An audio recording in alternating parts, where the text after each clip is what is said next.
Hi friends, it's Deanna Williston from Our Blooming Catholic Life, and I'm coming to you today to answer a question that you may or may not even have. If you've noticed, I've been posting and talking a lot lately about John Bradburne.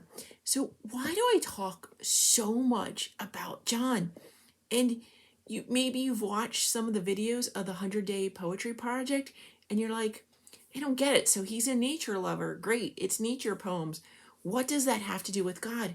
And as I'm working with the poems and listening to them, the first couple of times I hear them, there's one like about the green, iridescent green weaver birds who go to spy at an eagle's nest. And John himself climbs up to see the little eagle in his nest. And he's talking about how magnificent it is, how loving the parents are. And at some point I realized like the weaver birds are like the magi, and John coming up to see where, to see the Christ child in the nativity with his parents. It's literally a creche, a nativity scene, a greccio. And I don't know that that's the official interpretation of it, but I see that poem through such new eyes, even considering that and the joy. And then there's John trying to pipe a tune to her, to the mother, to soothe the little eaglet. And it's so beautiful. And it is so John. And then I started thinking about John's love of eagles. And yes, he helped take care of an eagle at what was it called? Silveira House. And there are signs with eagles and things going on with eagles. And what's the deal with eagles? Okay, eagles are beautiful birds. Like, who doesn't love eagles? But when you think about it, the eagle is also the symbol for St. John the Evangelist. What else do we know about St. John the Evangelist is he was the beloved, right? He was the beloved of the servants, basically, beloved of the apostles. And some people, my good friend Lynn, had mused because John's gospel is so different and talks so much about love.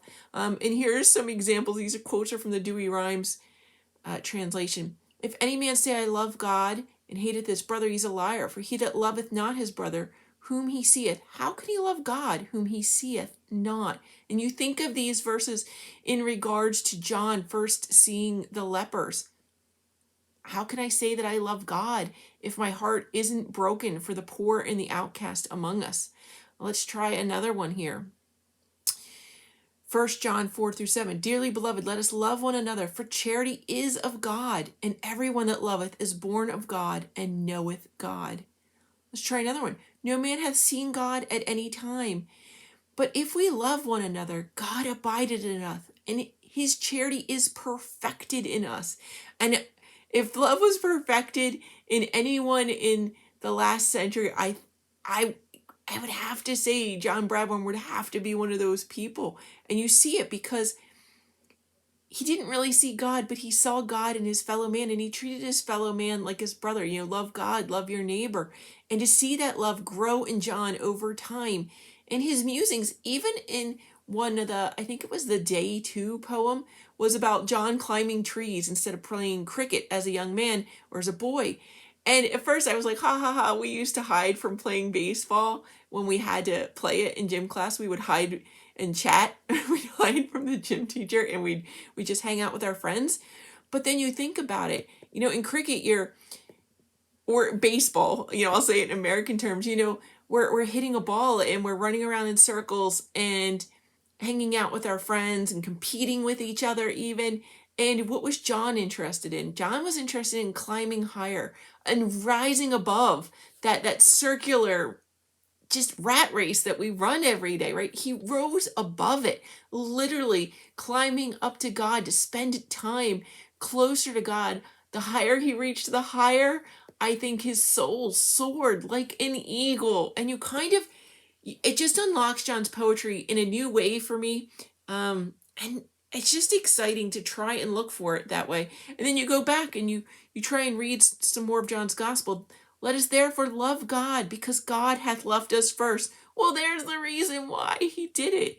God loved us, and how dare we not just return that love? That's how love works. In this, I'll leave you with this last one. In this we know that we love the children of God, when we love God and keep his commandments. And it's just so beautiful. And John the Evangelist, people say that his gospel is so much of love. This is the insight of my friend Lynn. She said maybe John loved more, and his gospel has a different tone, and it has a tone of love because he actually spent so much time with Mary, who was not only the mother of God, but the great ponderer of Jesus the Christ.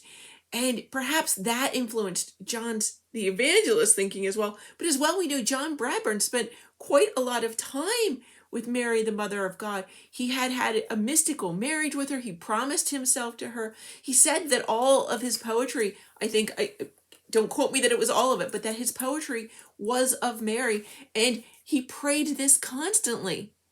And so he spent so much time with Mary, who pondered God, who was so close to God. And how could he not then love God more?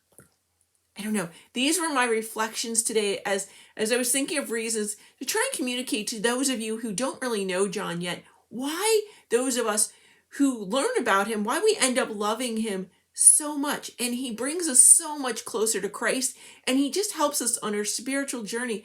Even when we're laughing, he has a poem about false teeth, and now I can't wait to go see if there's more than just silly humor in that, if there isn't something incredibly deep and mind-blowing in that, and I'm betting that there is, and I have not unpacked it yet. And in fact, the poem that I read, when you finally see me reading a poem, I'm sitting outside and my poem is all about worms, but John comes up with the Trinity and these deep reflections, and they are so mind-blowing, and I just understand nature in such a different way, which is funny because I am a secular Franciscan, and I came into this with what I thought was a deep love of nature that was very Catholic and very appropriate. And it's been blasted out of the water by John Bradburne, and I thank him immensely for that. I understand St. Francis in a completely different way than I did before. I not that I don't have a bird bath, St. Francis, but I understand him more in a different way. I have that little bird bath or bird feeder out there to attract the birds because honestly, their singing reminds me of the choirs of angels. And it's so different for me now. I see things in a different way. And that is the gift that John Bradburne has given me. And I want to share that with all of you. And that's why I'm so excited. And I'm trying to get you excited because I want you to have that gift too. That beautiful gift of John. It was so funny because he just wanted to crawl in and be a hermit and spend time with God and Mary. And yet the time he spent with man, his brother man, was so fruitful and so beautiful. And it just unlocks the world for us in a different way. The way I think that maybe Christ saw the world. And it's so beautiful. For it was made for him, with him, and in him.